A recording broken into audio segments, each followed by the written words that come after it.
70,000 रुपए से अधिक टैक्स देना पड़ता था। ये 2014 से पहले 70,000, अब उसी ट्रैक्टर पर सिर्फ 30,000 रुपए का टैक्स लग रहा है। यानी किसान को सीधे जो एक ट्रैक्टर पर 40,000 रुपए से अधिक की बचत हो रही है। ऐसे ही थ्री व्हीलर गरीब के लिए रोजगार का बहुत बड़ा माध्यम है। साल 2014 से पहले एक थ्री व्हीलर करीब 55,000 रुपए का टैक्स लगता था। एक थ्री व्हीलर पर 55,000 रुपए टैक्स लगता था। अब उसी थ्री व्हीलर पर जीएसटी करीब 35,000 रह गया है। यानी सीधे 20,000 रुपए की बचत हुई है। मैं जा रहा हूँ। ऐसे ही सबकी बचत हुई है। लेकिन साथियों, इसके बावजूद कुछ राजनीतिक दल देश के लोगों को भ्रमित करने का प्रयास कर रहे हैं। 2014 के पहले वो जो सरकार चला रहे थे, सैंडल कहाँ है? उसकी नाकामियां छिपाने के लिए सैंडल कांग्रेस कर गया और उसके साथी दल जनता से झूठ बोल रहे हैं।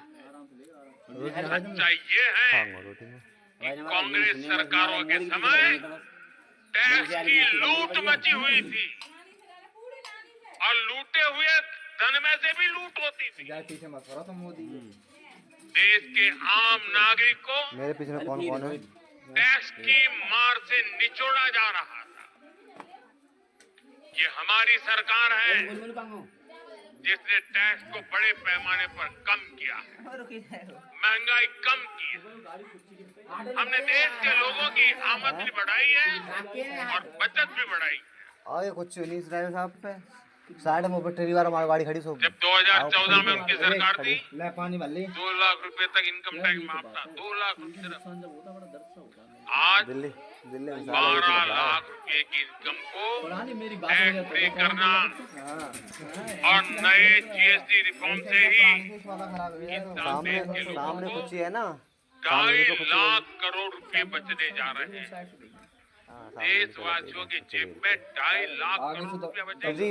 वो भी ट्री और वो गाड़ी इसलिए मोड़ तो रहे आज और बहुत गर्व के साथ जीएसटी उत्सव मना रहा है। जीएसटी बचत उत्सव मना रहा है। जगह ना सटा के ले जाओ।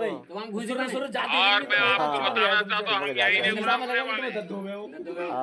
2017 में हम जीएसटी लाए, आर्थिक मजबूती का काम किया और 2025 में फिर से लाए, फिर आर्थिक मजबूती करेंगे।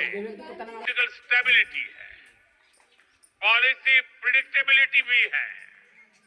सबसे बड़ी बात, भारत के पास बहुत बड़ी युवा और स्किल्ड वर्कफोर्स है। डायनेमिक युवा कंज्यूमर बेस है। ये सारी बातें दुनिया में किसी की रीजन में भी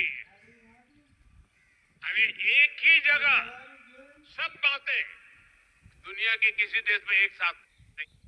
आपके साथ कंधे से कंधा मिलाकर चल रही है। लेकिन साथियों, मेरी कुछ अपेक्षाएं भी हैं जो मैं जरूर आपके साथ शेयर करूंगा।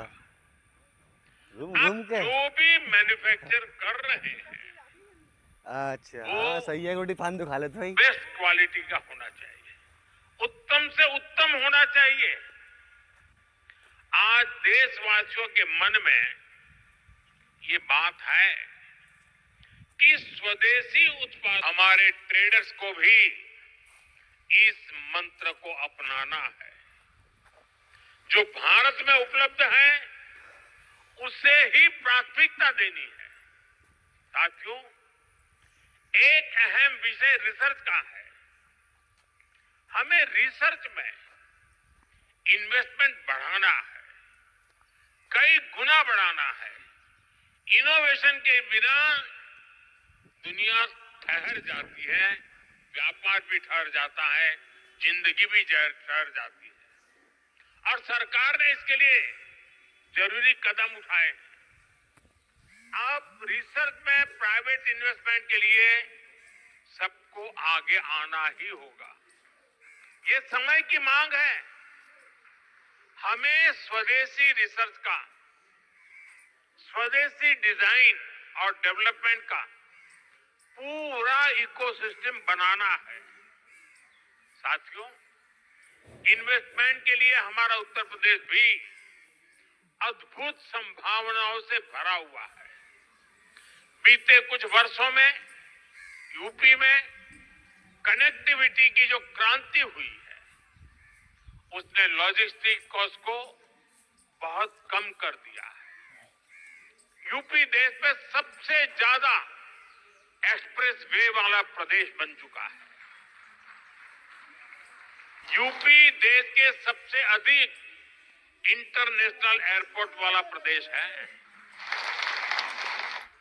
ये देश के 2 बड़े डेडिकेटेड फ्रेट कॉरिडोर का हब है। हेरिटेज टूरिज्म में भी यूपी नंबर 1 है। नमामि गंगे जैसे अभियानों ने यूपी को क्रूज टूरिज्म के लिए उसके मैप पर ला करके अपना स्थान बना दिया है। वन डिस्ट्रिक्ट वन प्रोडक्ट ने यूपी के अनेकों जिलों के प्रोडक्ट को इंटरनेशनल मार्केट में पहुंचा दिया है। और मुझे तो विदेशी मेहमानों से मिलना होता है, तो आजकल मुझे कोई क्या देना है बहुत ज्यादा सोचना नहीं पड़ता है। ये वन डिस्ट्रिक्ट वन प्रोडक्ट का कैटलॉग हमारी टीम देख लेती है, बस उसे दुनिया भर के देश के लोगों को मैं दे देता हूँ। चलेंगे लंच को, चलेंगे दोपहर रात में करें जाके। साथियों, मैन्युफैक्चरिंग में भी यूपी नए रिकॉर्ड बना रहा है। अब जैसे इलेक्ट्रॉनिक्स और मोबाइल मैन्युफैक्चरिंग का सेक्टर है